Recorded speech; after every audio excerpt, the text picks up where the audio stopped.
Welcome to the Female Finance Collective podcast, where we encourage women to have open and honest conversations about all things money. I'm Jen, and I struggled for many years with debt and feeling financially overwhelmed, so I know how frustrating it can be. Now I'm passionate about helping women confidently take control of their personal finances. And I'm Meri-Li. As a financial planner, I've had the privilege of working with hundreds of women who've transformed their financial lives. I'm excited to share my insights to help you on your financial journey. Hey, I'm Sybil. I built my dream life traveling the world and creating financial freedom on a teacher's salary. Now I help women take charge of their money and burn brighter in life. Let's start the money conversation. So today we're going to talk about something that's really relevant for the now, for the present times, around money and stress, and about how uncertainty and kind of turbulence, we don't know what's going to happen day in, day out, kind of around the world. And so listen up, because this is going to be a really great conversation. Thanks so much, Sybil. What prompted this entire topic was Sybil and I catching up and just sharing what was going on in our life. And we each have things that feel really heavy right now. And a lot of that seems to be the changes, like the economic changes, political changes. I feel it. I have clients that feel it. I've had clients that have unexpectedly lost their jobs, and that's a really that's a tough situation to go through. And it just seems like there's so much negativity out there. People are feeling less hopeful, more stressed. And what I tend to notice happening is when there's lots of information out there, when there's lots of overwhelm, the natural instinct is to go into protection mode, to hide, to not want to make any decisions, to sometimes not even look at your money and just feel lots of pressure. Sybil, how are you feeling, or like how are your friends, clients, colleagues feeling, just given everything that's going on in the world? Yeah, I've seen the same thing. Members and clients saying like, this is just too much. I'm going to withdraw my money. Or, I'm going back to the envelope method of putting, every penny into cash and then only spending what I need to. And just that withdraw, that like scared fear, it's really about fear, kind of fear driven decisions or the indecisiveness. And me, myself, realizing like the more I watch the news, the more I feel fear and the more I feel like I have less opportunities or less hope. And so one thing I just really became aware of this morning again, and I say again because I'm kind of going through this cycle of like, I need to not be watching the news right now because I don't want to make fear-driven decisions, Yeah. right? Money is a long game. No matter how you look at it, we have to have money to spend right now. We have to have money to spend in the future, next month, even being a long game sometimes in our mind, right? And so when I'm watching the news and I'm watching the turbulence or the headliners, I mean, the news and social media, it's all built around trying to grab your attention, and fear grabs our attention, right? And we start going to the worst places. And so one thing I'm really becoming aware of is I need to do that less. And I need to, when I am feeling fearful or I am feeling like I don't have any opportunities or choices to make, I need to kind of maybe go meditate, maybe journal, do some of those self-care things that I can do, because I know I know in the long term that I don't want to withdraw my money. I'm playing the long game, right? I I can spend less. I can try to take on less debt, things like this. But I also know that I do have opportunities. I do know that there's choices that I can make in the future. But it's crazy to like kind of become metacognitive and watch yourself feel the opposite really quickly. Well, fear really gets in the way of making great decisions with Yes. money.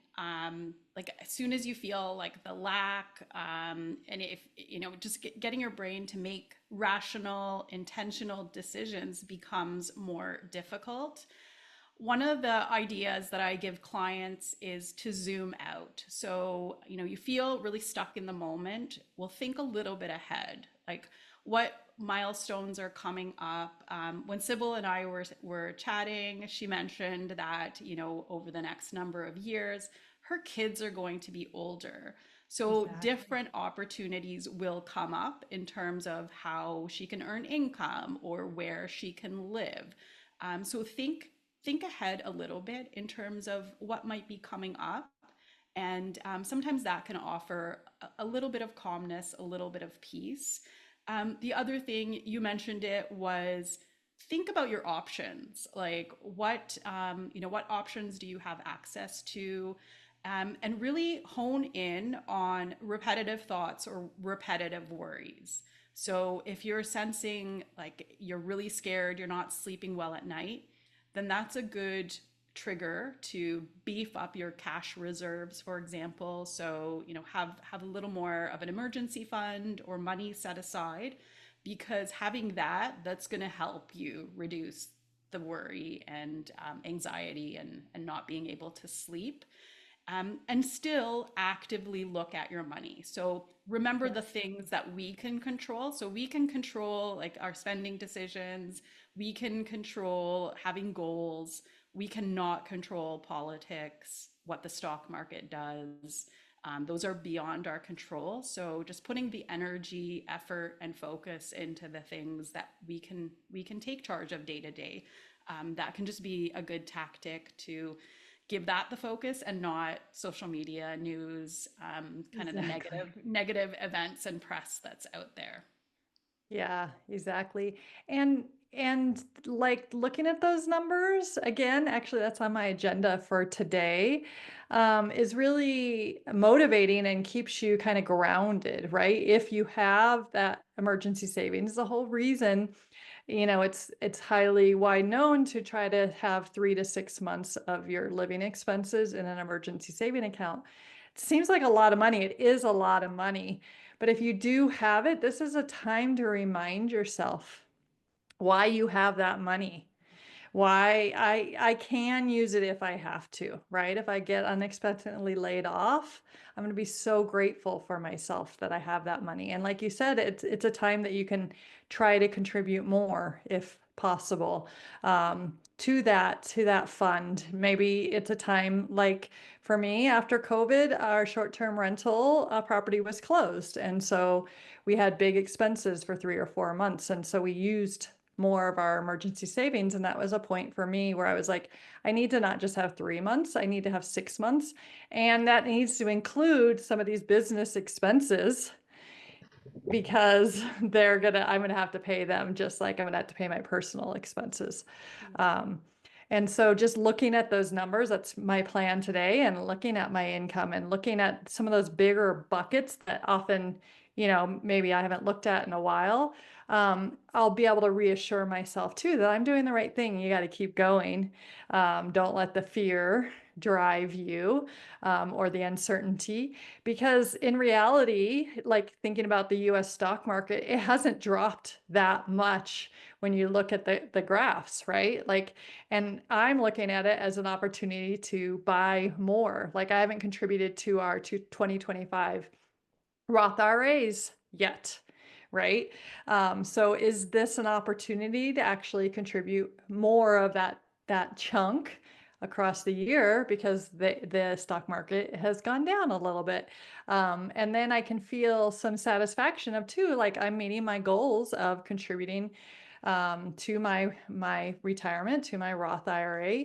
And I can do it. The stocks are on sale, right? It's all like our perspective, and how we look at it, and also preparation for those hard times that are inevitably going to come across our way.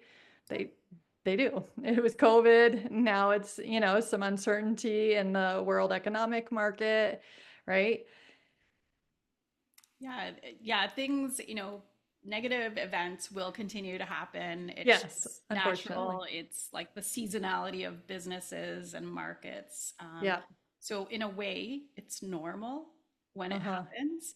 And there's a lot of the behavioral aspect that that Yes. comes with finances. So it's just remembering that many of those decisions we make, they're not just the numbers. It is behaviors, habits, those kind of mindset and you know, kind of non-numbers related aspects have a big influence on our finances. And again, fear can make people do some irrational decision making. They might switch their investment philosophy or sell everything. Um, definitely not talking market timing, but typically, that's not a great decision to make in most circumstances if it's long-term money and you have a long time frame for investing. But certainly think about how you're feeling. It's important to have those real check-ins on how you're feeling. If you have a spouse doing the same, talking about any risks to income specifically, because that always comes into play when there's economic worries.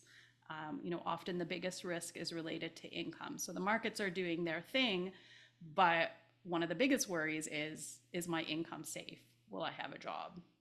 And Right. having those conversations as a family so that you can be a little more prepared and kind of have a backup plan, think about contingencies, and just feel more secure and just kind of have a little bit of a forward thinking plan if the worst case happens. Yeah, and beyond your family of like your friends and reaching out intentionally to the people that will have positive money conversations with you or will leave kind of what's happening in the world aside so you can be present together. To, just make sure that you're feeling like you're not in this alone because we're here. That's why Meri-Li and I decided to have this conversation today because we want to support you. Like Andrew Hallam, we just finished a book study on balance, and he talks about like the behaviors of humans.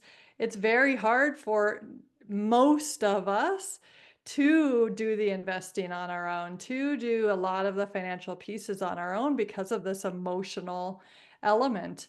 And he really recommends for a lot of people, the best way forward is to become financially literate because you want to know what, how, and what, where, and how you want to do it, but have somebody help you, have a professional help you. This might be really a good point in time if you haven't met with a financial advisor or read a financial book recently or things like that to kind of up your financial literacy skills because you're not in this alone. There's a lot of us talking about it, and that people can take some of that emotional baggage off your back for you so you can keep moving forward in a not fear-driven state as well. Yeah. No, I love that action step. So getting support, having money conversations, zooming out, so kind of thinking forward with options that we may have, reducing the news feed and the stress Yep. that creates, and just intentionally looking at your money and some of those decisions that you're making. Those are just great action steps, because what you don't want to happen is fall off momentum. So if you've got these money goals and you've been doing well, it can feel easy to just take a pause on everything because the world seems too stressful and too unsettled. You don't want to break your momentum. So keep doing what you've been doing. Keep taking those intentional steps. Yeah. So your call to action this week is to think about what intentional steps you can keep doing to stay the course. And reach out to us, reach out to your friends, reach out to the people that you know and love. We are social beings and we're in this together, and that support is just huge. So we appreciate you listening. Be sure to like and subscribe to our podcast, and we'll see you next week.